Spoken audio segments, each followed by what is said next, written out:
Ladies and gentlemen, it is now time for another episode of Fuck, Marry, Hello, everyone. Welcome to the FMK podcast. I'm your host, Devika. And I'm your host, Britt. FMK is a game that we like to play where we take three subjects that we kind of want to learn about. We'll do research on them. And we decide, and we'd love for you to decide which one you would fuck, meaning which one you would tolerate for a night, which one you would marry, which one you would tolerate for life, and which one you would kill, which is pretty self-explanatory. That's right.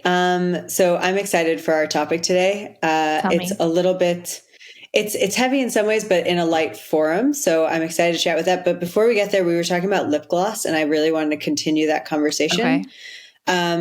So a little background. I just told Devika that I have a horrible addiction to lip color. Like, I have to, if I go into an Ulta or even a drugstore, I'm coming out with a lip color, and it's really bad. It costs a lot of money. I totally feel you on that, though, because finding the perfect shade is really, really hard. Yeah. But when I come back, I'm going to get you this like lipstick from this brand. I don't know if it's called Korres or Kors, but it's this Greek brand, and they have like all super clean makeup, and it's cruelty free. Good. And like I use all their skincare, like all their lines for it. Your skin looks great, awesome. By the way.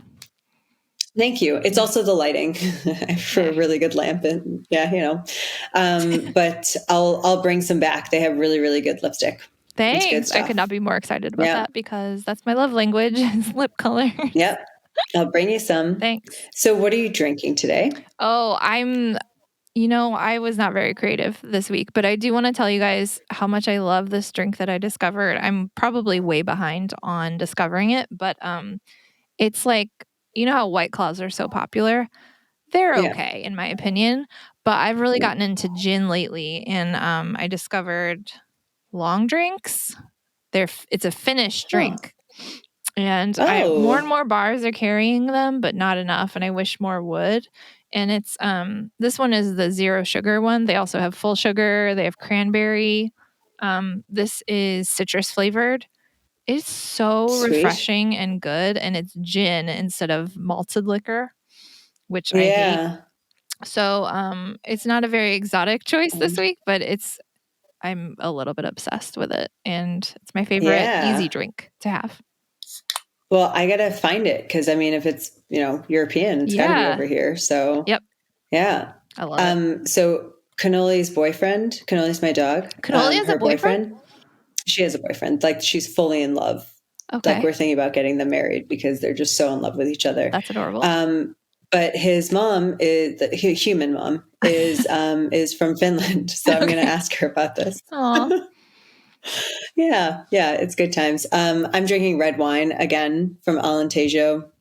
I forget the name of it. I should look it up. It's over here somewhere, but I'll post it. I think the last two episodes you drank wine from that same area. Is it like sweet there, or like what's so good about the region?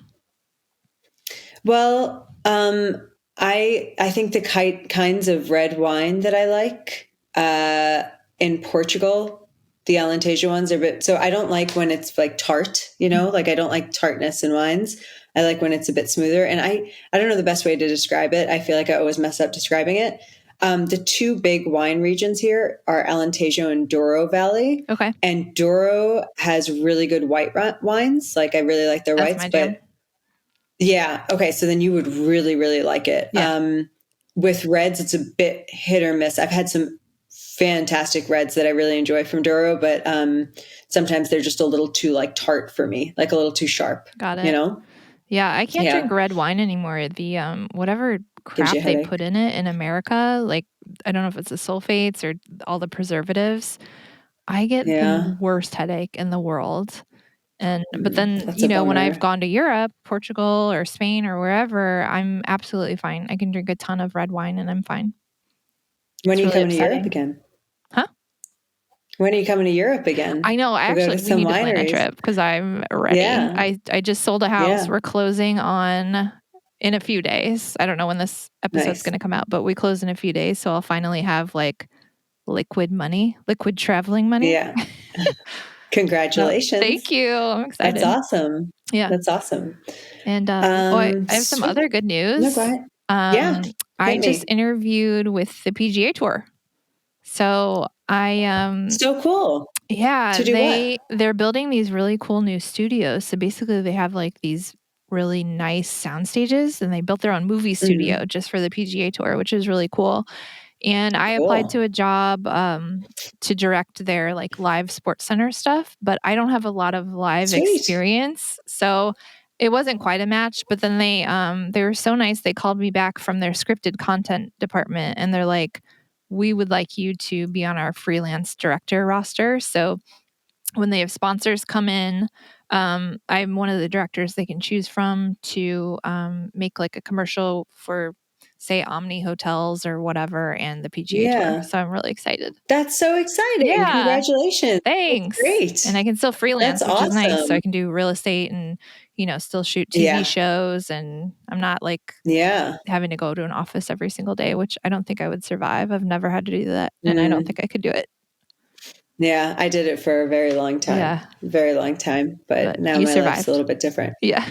I did survive. I actually really enjoyed it for the time that I was doing it. Really? I made some of the best friends. I really like, I mean, I was in sales, so it wasn't like you just sat in an office all day. I was always meeting with clients and stuff, which I really enjoyed. But it's definitely different being on the creative path. But I feel like the business side of me is still like always kind of going. And so I'm launching a lit mag, so an online magazine. I didn't know We're that. going to do some print as well. Yeah, this is newer. I'll give you more details when I've built a little bit more of it out, but I'm in planning and then building website and stuff like that. And I have some writers already who are gracious enough to contribute, and we're going to be doing a writing competition, an art competition. Oh, so amazing. more details to come, but I'm really excited about it. Is really it like, I know you said more details to come. Is it like a category of literature? Or is it kind of a mix and match, or? No, it's going to be a pretty wide range of content and types. So there's poetry and literature, nonfiction as well. I love that. I know you really got into writing recently. That's so exciting. Yeah. Cool. Yeah. And I think, because I know some of our earlier episodes we shot the year before. So, I'm also working on a book. It's a new book. And I'm about halfway through with that. But this has been, I got a little bit blocked, if I'm being honest. And this has been like a really, really welcome, I guess, revisiting of some of like my past skills as well. Good. Which is cool. Yeah, writer's block is real. Yeah, for sure. For sure. Well, cool. Congratulations. Sweet. I'm here to support. Thank you. Yeah, thank you. All right. So this is all right. Devika's episode. I have no idea what her topic is. Please take it from here. All right. Well, my topic, and this is going to be an interesting one to kind of dissect for the FMK choices. Mm-hmm. So it's death row last meals. Oh my God. Oh God, I'm so excited. Okay. Yeah. So we'll go through what the meals are, but I'm also going to talk a little bit about like the person who was convicted and their crime a little bit too. Okay.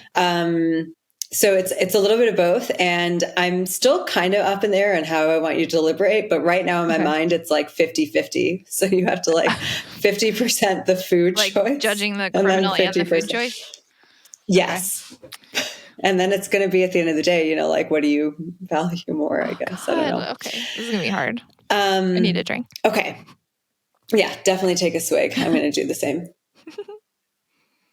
All right. Death row, last meals, and criminals. All right. So meal 1 is a hot fudge sundae. That's as a final meal. Okay. So the person who requested this is a woman named Margie Velma Barfield, also known as just Velma Barfield. Okay. Her nickname is the Death Row Granny. Okay. And the reason why she has a nickname, Death Row Granny. The reason why she has a nickname is because she's a serial killer. And Cute. I feel like all serial killers have it. Yeah. Right down my alley. So what's that? Right down my alley. Yeah, exactly. Yeah, I thought you'd appreciate this one. A female serial killer. Look at that. So she's from North Carolina. She was born in 1932, and she had a pretty rough upbringing. She was abused by her father. Her mother sort of like stood by and kind of let it happen. One of the reasons why she's famous, aside from being a serial killer, is that she was the first woman who was executed in the United States after the reinstatement of the death penalty in 1976. Oh, I didn't know they Yeah, stopped it so for a while. I don't think I knew that. yeah, so I didn't actually know that either. Yeah. So in 1972, the Supreme Court of the United States struck down capital punishment, and all pending death sentences were commuted to life imprisonment. Mm-hmm. But then in 1976, there was this other case, Gregg versus Georgia, and it was reinstated, the death penalty. And I'm very much opposed to the death penalty, especially after like living in Europe for a bit. And but you know, I don't want to get political or anything like Yeah. that. But I think it's interesting to note that the U.S. is one of only 4 democracies. And one of only 55 countries in the world that has the death penalty, Oh, which I think is interesting. yeah. Yeah. And the top 5 countries, I have to look up number 4, but it's China, Saudi Arabia, Iran, not in that order, by the way, and the United States, and one other country that I'm blanking on, that are the top 5 in executions. Like number of executions? Number of executions per year, and this was Oof. 2022 data. Mm-hmm. The US was the number 5. It was the furthest down that list, but it kind of puts things in perspective, because I think growing up it was sort of like not a given. Obviously it was still debated, but it was like it's interesting when you leave to kind of hear thoughts on the death penalty. Yeah. And you also wonder yeah. about like prison overcrowding in these countries too, because that's a huge reason Yeah. why people would be pro death penalty, because of parole and letting people out when they really shouldn't be out, and that kind of thing. Yeah, but so it's interesting that you say that, but the US has some of the most dense population, like it has the highest percent of its population in prisons. Yeah, that's wild. And I think a lot of other countries, like in the US, in the EU especially, focus a lot more on rehabilitation. So like instead of being punitive, it's about like, how do we rehabilitate people to be like active members of the society again? Mm-hmm. But in America in 1972, it was deemed that the death penalty was cruel and unusual punishment, because it's the state basically like, yeah, deciding whether you live or die. Yeah. Yeah, it's very like Old Testament, Mm-hmm. So anyways, that's why she was pretty famous. So she was the first woman to be executed after the reinstatement. So this is a little bit about what Velma Barfield did. So she kind of got away with a lot of her crimes until the 1970s. So her method of murder involved poisoning her victims using arsenic, which she administered through food and drinks. And like with a lot of poison murders, a lot of her crimes were masked under the guise of natural causes or accidents, which allowed her to, kind of get away with it for a long time. Isn't that the number one, maybe, I think I read this, isn't that the number one way that women kill if they're like serial killers or killers? They use poison? I think so. One of my female serial killers used what was it? Antifreeze. Yeah, that's right. That's right. Wild. And she spelt it wrong. Yeah, antifree. Remember?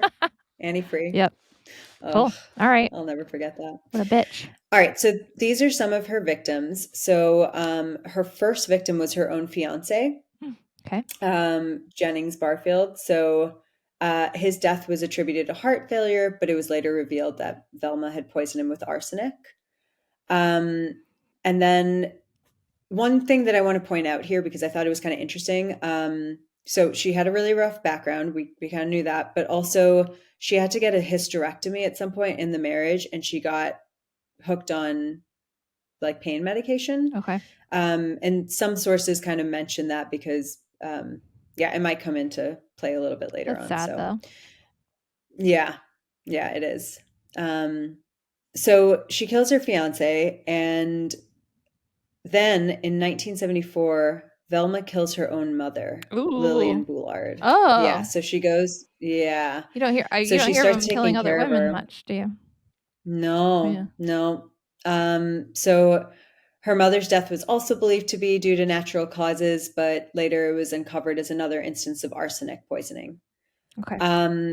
And the motive was kind of weird. There was definitely financial gain, but I think it was also her mother kind of stood by while her father abused her, and she said that there was some sort of revenge, or people speculate rather that there was some sort of revenge Oof. Okay. component. Rough. So then Velma starts getting into work as a caretaker, which is Oh the worst no. job for a murderer. I know. That really breaks my heart. Yeah. It's so messed up. So in 1977, Velma works as a caretaker for Dolly Edwards and her husband. And her husband dies first, and then a month later, Dolly dies as well. And it's, again, arsenic poisoning. And she starts killing other people that become in her care. And for Dolly and Dolly's husband, Velma's motive, they believe it was financial, because she had access to this victim's financial resources. Okay. So shortly after that couple dies, John Henry Lee, another elderly individual under Velma's care, dies under similar mysterious circumstances. And again, it was arsenic poisoning. And then finally, the death of Rowland Stewart Taylor, her elderly boyfriend, so somebody she started dating who was a lot older than her. That was the one that finally led to Velma's arrest and conviction, because his family became really suspicious that he died so suddenly, even though he was elderly. Yeah. And so that led to an investigation that uncovered arsenic poisoning. Okay. And Velma had been writing checks on Taylor's account without his permission. There's also some information about her like doing fraudulent check stuff in general. So Okay. Velma Barfield confessed to killing Taylor along with 3 other people, including her own mother, Lillian Bullard, who died in 1974, as I mentioned.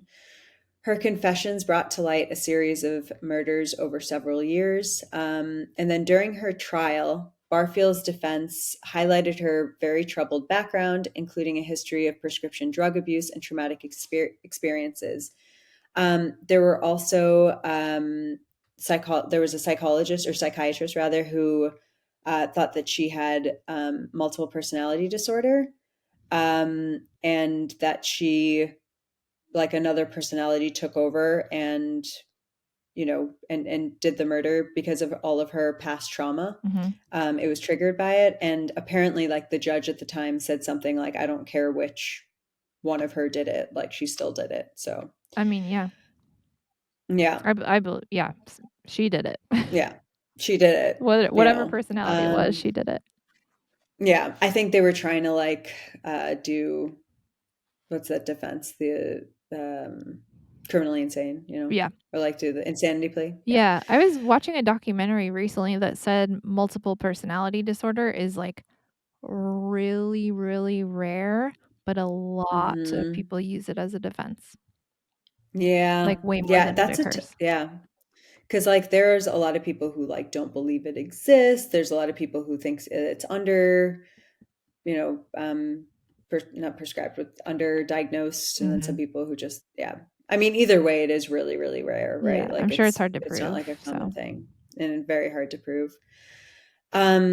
So while she was in prison, she became a born again Christian. She gathered a lot of sympathy from various Christian groups and individuals advocating for clemency. She started ministering to other inmates, but none of these efforts to give her clemency worked. And on November 2nd, 1984, at Central Prison in Raleigh, North Carolina, she was executed by lethal injection. And again, her last meal was a hot fudge hot fudge sundae. sundae. Yeah. It would have been so Hot fudge much sundae. cooler if they put arsenic in the hot fudge sundae. I don't know if cool is the right word for Yeah, that that. was the wrong word, but Yeah. I just Rough, like the drama. rough.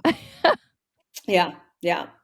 Well, I picked that one because I feel like I don't know, there was like some historical significance for Yeah. that one. And how long was she on death row? Like a decade?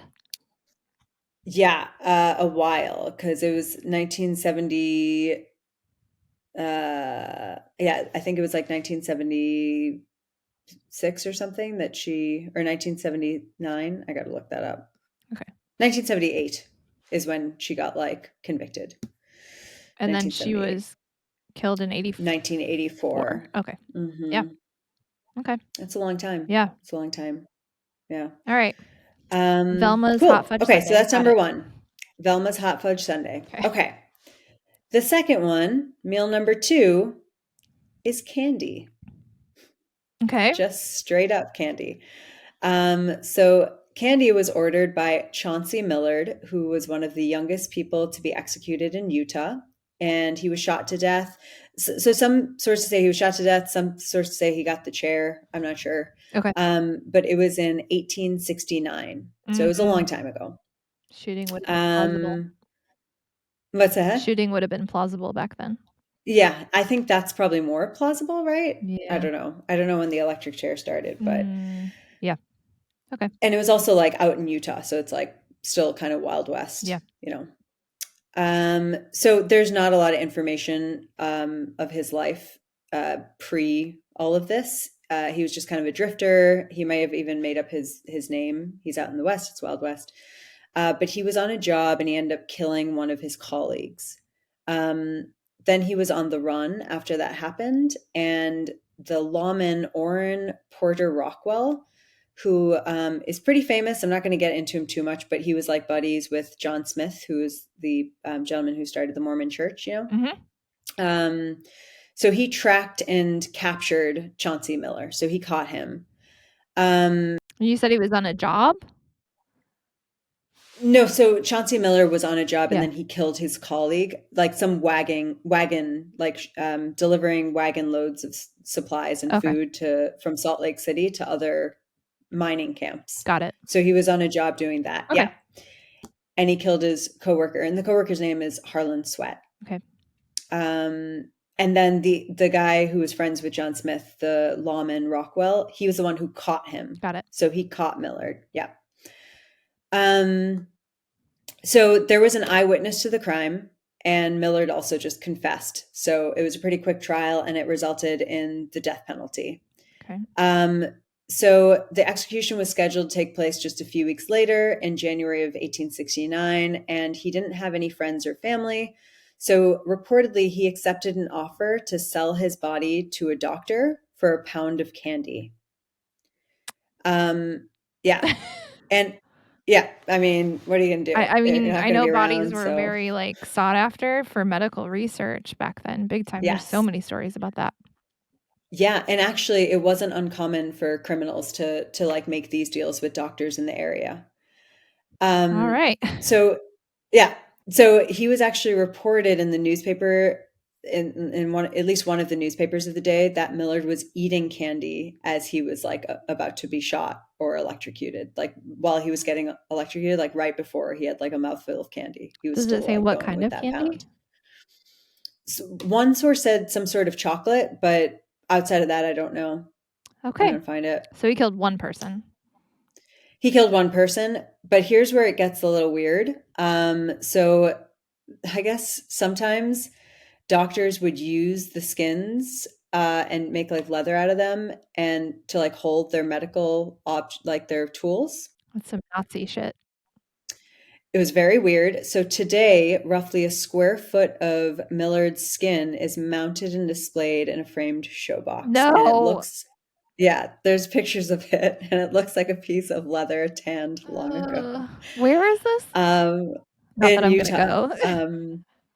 And so Leah Stutz, manager of the Hutchins Museum, that was from an article from several years ago, so I don't know if she still is, but she said, quote, "It was a normal, common practice then." Who said it was normal? The fuck? Back then, I guess that like they would leather the skin and it would be used to wrap. I don't know. Okay. I don't know. So this guy killed one person, and his body went to science. His body went to science. Yeah. Okay. Yeah. And he had candy. He had candy, though, as a last meal. These That people, was it. if I had Just a last pound meal, of candy. it would be so large and I would be so fat and full. You don't have to worry about dieting anymore. But like, this is a wild, like, he didn't get like the same state order, you know, he had to like literally give his dead body away to get a pound of candy. Yeah. So his options were limited. Okay. Yeah. Okay. So that's number 2. Okay. And remind me of his name. Sorry. What was his first name? Chauncey Millard. Chauncey. Okay. Chauncey Millard. Got That's it. number 2. Okay. Meal number 3. A large steak salad, potato pancakes, 2 helpings of jelly, and ice cream. That's the meal. Mm-hmm. So much bigger than some of the other ones. This meal belonged to Isidore, aka Izzy Zimmerman, and that's a man. So this gentleman is the only one on our list who had a last meal on death row but was not executed. Oh. Because so 2 hours before his execution, his sentence was commuted to life in prison. So he got the meal, he got the cake, and he got to eat it too. Well, it gets a little trickier than that. Okay. So after 20 years in prison, he was acquitted, and it was realized that he was falsely accused and charged with murder after spending the majority of his life in prison. He ended up suing the state, and he only got $660,000 walk away from it. It was $1 million, but after legal fees, it was $660,000. Sorry, what year was this again? Okay, so I'll start a little bit earlier. So Izzy Zimmerman was falsely accused of murder in 1937, following a robbery on Manhattan's Lower East Side, where a police detective, Michael J. Foley, had been killed. So Zimmerman and 6 other men were arrested based on a false accusation that Zimmerman had supplied the weapons for the robbery. Despite claiming his innocence, Zimmerman was convicted of first-degree murder and sentenced to death. And he spent, by the way, the entire time, he never backed down on his stance that he was innocent. Like, he claimed his innocence the entire time that he was locked up. Yikes. So he spent 9 months on death row at Sing Sing prison. And again, it wasn't until 2 hours before the execution that he was commuted. His family, his brothers and his father came. His mother couldn't handle it. They had this meal. And then the governor, Herbert H. Lehman, just 2 hours before he was executed, commuted a sentence. So despite being his sentence being commuted, he continued to serve life in prison. So he's fighting this all the way through. And then after 24 years in 1962, an appeals court overturned Zimmerman's conviction, citing prosecutorial misconduct by the office of Thomas E. Dewey, the then district attorney. So they found that the prosecution had used perjured testimony and suppressed evidence that could have proved Zimmerman's innocence. Ooh, 24 years? Mm-hmm. Oh, that's rough. Yeah. And did it say anything about why they commuted it to life in the first place? There was something about it, and I should have written it down. Okay. I didn't. I'm surprised you with these questions. Yeah, no, I like it though. That's a good question. Okay, so following his release, Zimmerman struggled for 2 decades to win compensation for wrongful imprisonment. Because, keep in mind, he came back to his neighborhood, and everything has changed. Everything's different. He lost 24 years of his life. He couldn't get a job. It was so hard for him to get a job. Yeah. Obviously low paying jobs, but there was one office that he got a job in, and one of the workers quit. He couldn't join the union because once you've gone to prison, even if you're acquitted, it's challenging. And so he sued the state, and a very significant legal battle ensued, culminating. He was asking for $10 million, but finally it was $1 million award from the state court of claims in 1981. So like, that's not a So- lot. I mean, it's a lot more than it was now, but Yeah. like $1 million for 24 years. Yeah, there's no way that's a Um, fair compensation, but Yeah. I mean, And that was thanks to a private bill signed by Governor Hugh L. Carey. You know, if anyone wants to look him up, or I I don't know. sure don't. Yeah, just in case you guys are curious. After expenses, Zimmerman received about 660,000. So after that, he would take trips up to like the Catskills up in upstate New York. But he didn't, like, one of his friends said that there was always a dark cloud hanging over him, and he ended up dying, I believe, in the 80s from a heart attack. So like, obviously this Aw. trauma runs deep. He wrote a book about his experience, and it gets pretty heavy. It's pretty dark. And I think that's actually like part of the reason why I get so like, why like death penalty freaks me out so much. Cause like, there's always that chance that like somebody shouldn't be there. And I think that's why the Innocence Project is doing what it's doing and everything. So Yeah, I think that's the biggest um, argument against the death penalty is yeah, people are innocent. You know, the yeah, lawmakers, the law enforcers are sometimes crooks. Not all of them, but yeah. you know, And human, right? Like, yes, people make mistakes. It's all absolutely. humans doing all of these things. Yeah. But anyways, And okay, say his meal again. his meal is the longest, so I'll repeat it. It's a large steak salad, potato pancakes, 2 helpings of jelly, and ice cream. And that's it. Yeah. Okay. Cool. So do you want me maybe I should review all of them real quick to Yeah, and then I need to know how to your apples to options. apples these. So I kind of wanted to leave it up to interpretation a bit, but I'm gonna give you some guidelines because I think it's like too much. Okay. So I think that so the 3 options are hot fudge sundae, and this is Velma Barfield, the death row granny who poisoned all the people. Yep. Candy by Chauncey Millard, Mhm. and a large steak salad, potato pancakes, 2 helpings of jelly, and ice cream. And the way to look at it is 50% is how much would you want one of these meals as a last meal? That does not narrow it And down at all. and the other 50% is the person and the crime Christ. that they committed. Way to make it easy on me, Devika. Shit. All right. And then I'll let you use some creative, allowances to figure it out. Okay. So we're gonna marry the last guy. I already forgot his name. Izzy Zimmerman. Izzy. We're gonna marry him Mhm. because he was innocent. Yeah, it sucks to be in jail for 24 years. He got to keep his life though, and he wasn't actually a bad dude. And he got a pretty big meal, and I'm a fat kid at heart, so that would be mine. Plus, Would you Velma eat only. potato? Sorry, go ahead. Oh no, I was just going to ask, would you eat potato pancakes with jelly? Yeah. What is that? Yeah, Oh, I they're would do good. I it. think is that Polish? I'm not sure. Oh, It's a okay. popular. That sounds great. It sounds really tasty. Yeah. I might be wrong on the Polish, but it's actually really good. Sounds weird, but it's good.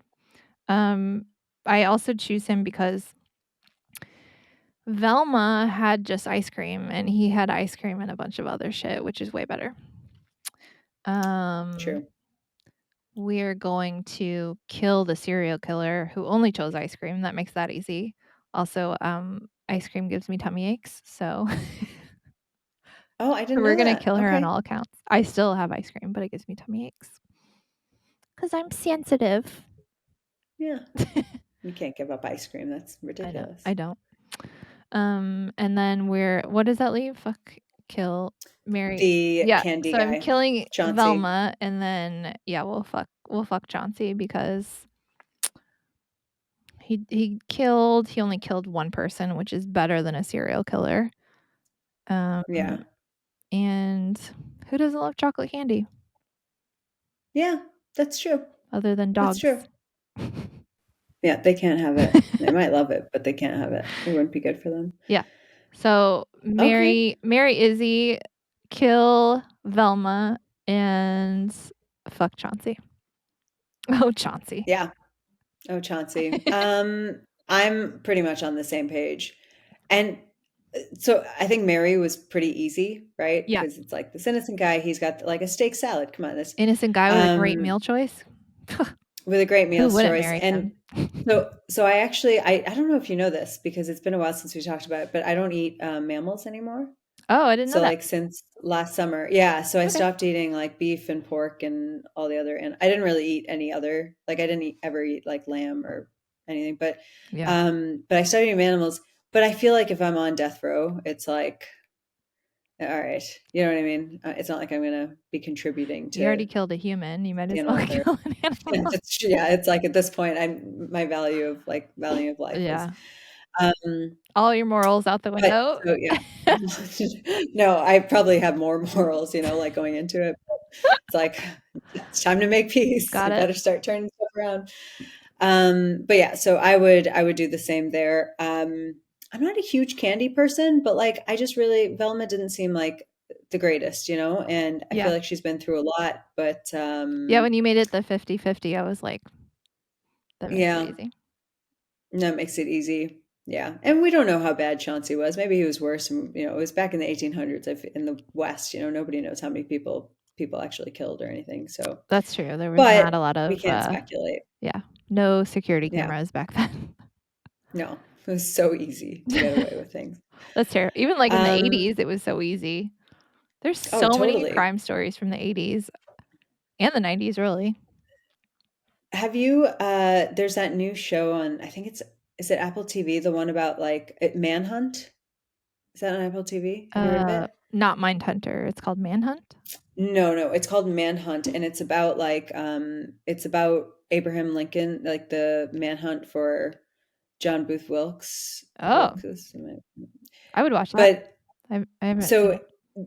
yeah, I started watching it, and then I think I got distracted. But in the beginning, the Secretary of State at the time gets killed, or by just like a random, like one of the dudes in the whatever, and it was just so easy. Like he just like went into the house and just like killed someone, then just like left. Yeah. And it's like there's no 911, there's no like DNA, there's just nothing. Oh, You just, God. you just walk out the front door and it's dark, so like there's not a lot of light, and I don't know. Yeah. You wonder though, Yeah. maybe this is a weird take on it, but back then, yeah, it's scary as shit. You just might get killed all the time. But were you as scared of it since you didn't know about security cameras and stuff? Because now we have security cameras and we know how hard it is to get away with a crime and it's safer now. But like, Yeah. we didn't know that back then. So were people as scared as we are? That's a good question. I mean, I think like especially with all the true crime shows, which I love Yeah. and I'm going to continue watching, but like Same. you get all this like anxiety from it for sure. Actually, it just like the news in general, right? But Yeah. but at the same time, I feel like people were pretty anxious in the Victorian times too, right? Like women wouldn't like walk out without a chaperone and stuff, and like the minor cut might kill you. So it's like, That's true. But you also I don't didn't know. know I that don't it know. was possible to live to be 100 or anything like that. True. So True. Yeah. it's, I guess, it's all Yeah. perspective. Yeah, exactly. You never know. You never know. True. Yeah. So that was it. That Death was a Row good Foods. one. I liked it. Cool. Yeah. Yeah, we agreed again. So far it's just one that we've disagreed on. Yeah. And listeners, you got to tell us your thoughts on everything too, please. Are we still calling our Totally. listeners fuckers? We got to come up with something different. We got to come up with something. Maybe not different. Maybe not. We just got to come up with something. Yeah, let us know what you think about fuckers, please. And let us know your ideas for new subjects that we can fuck, marry, kill, please. Exactly. Sweet. Cool. Well, till next time. Thanks, Dee. Bye. Bye, guys.